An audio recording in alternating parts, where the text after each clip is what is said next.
പക്ഷേ KT ജലീൽ ഇപ്പോൾ താങ്കൾ നിരവധി ആരോപണങ്ങൾ ഉന്നയിക്കുന്നുണ്ട്. ഇപ്പോൾ ബ്ലൂഫിൻ എന്ന് പറയുന്ന ഒരു കമ്പനിയെക്കുറിച്ച് ആരോപണം ഉന്നയിച്ചു.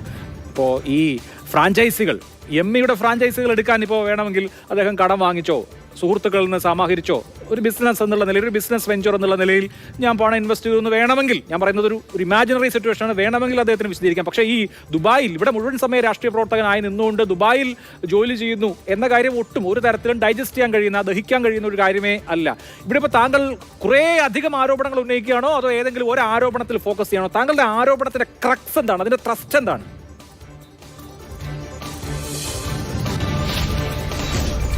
ഫിറോസ് എങ്ങനെയാണ് ഇത്ര ചുരുങ്ങിയ കാലയളവിനുള്ളിൽ ഇത്രയധികം ബിസിനസ് സംരംഭങ്ങളിൽ പങ്കാളിയായത്?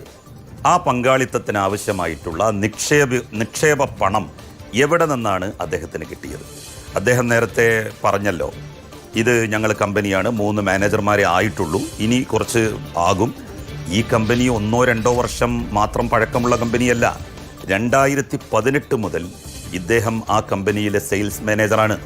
മറ്റു 2 പേരും അവരിപ്പോൾ വഹിക്കുന്ന പോസ്റ്റുകൾ വഹിക്കുന്ന മാനേജർമാരാണ്. പർച്ചേസ് മാനേജർ, അതുപോലെ തന്നെ മറ്റൊരാൾ ഓഫീസ് മാനേജർ, സെയിൽസ് മാനേജർ. ഈ 3 മാനേജർമാരുള്ള കമ്പനിയാണ്.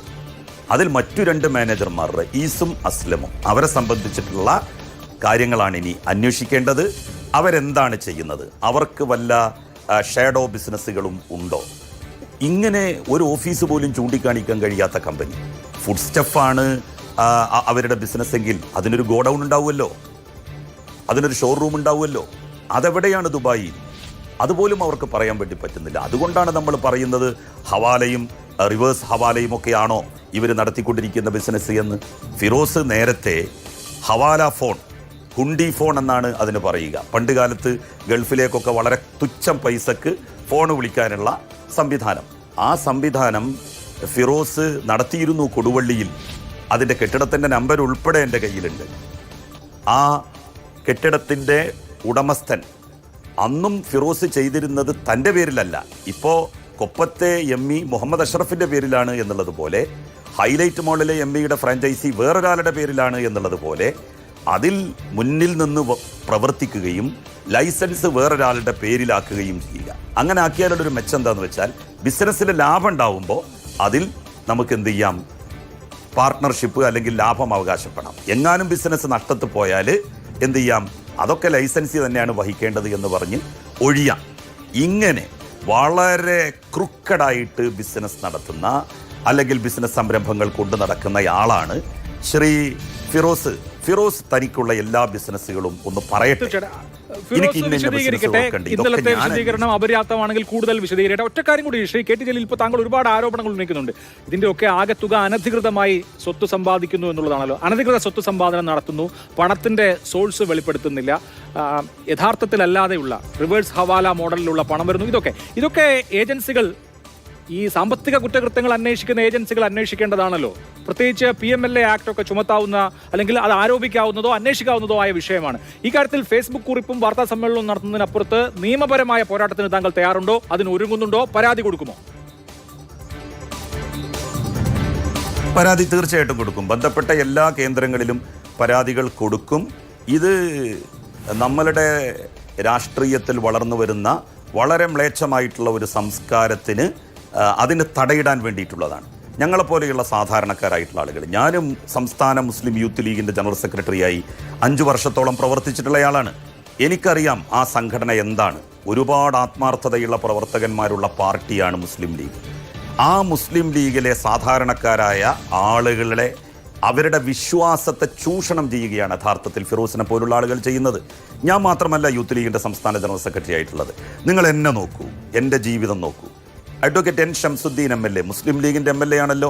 എനിക്ക് അദ്ദേഹത്തോട് യാതൊരു തരത്തിലുള്ള ഒരു ഈർഷ്യമോ ദേഷ്യമോ ഇല്ല.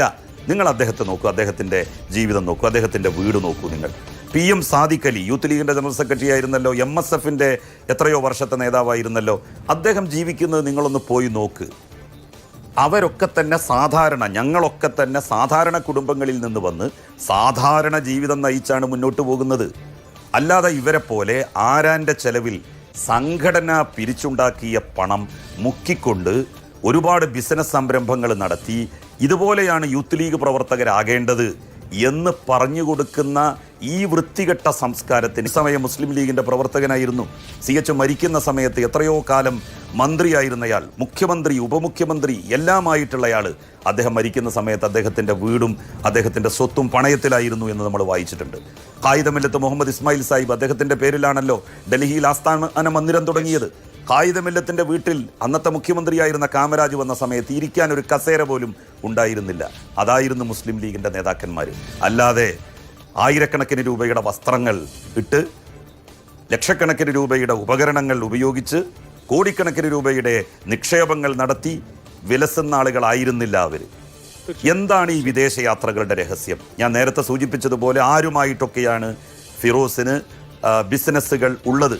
മുസ്ലിം ലീഗ്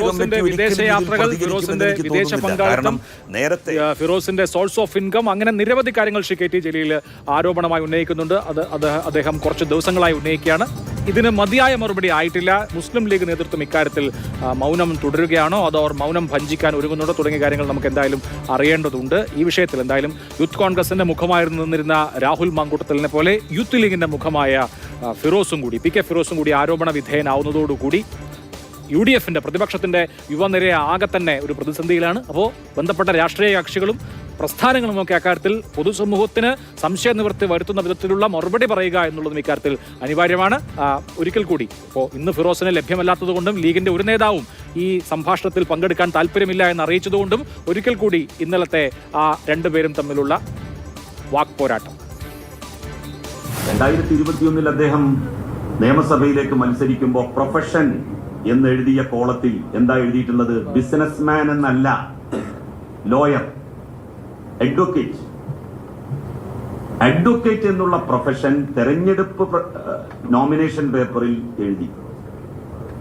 എന്നിട്ട് അദ്ദേഹം ബിസിനസ് ചെയ്തു. ഇത് ശരിക്ക് ബാർ കൗൺസിലിന്റെ നിയമത്തിന് പോലും വിരുദ്ധമാണെന്നാണ് എനിക്ക് തോന്നുന്നത്. ഞാൻ പ്രാക്ടീസ് ചെയ്യുന്നില്ല. ഇപ്പോൾ ഞാൻ പ്രാക്ടീസ് ചെയ്യുന്നില്ല. എല്ലാം പരിശോധിച്ചോട്ടെ. നിങ്ങൾക്ക് എന്താ പേടി? ഞാൻ പ്രാക്ടീസിങ് ലോയർ അല്ല.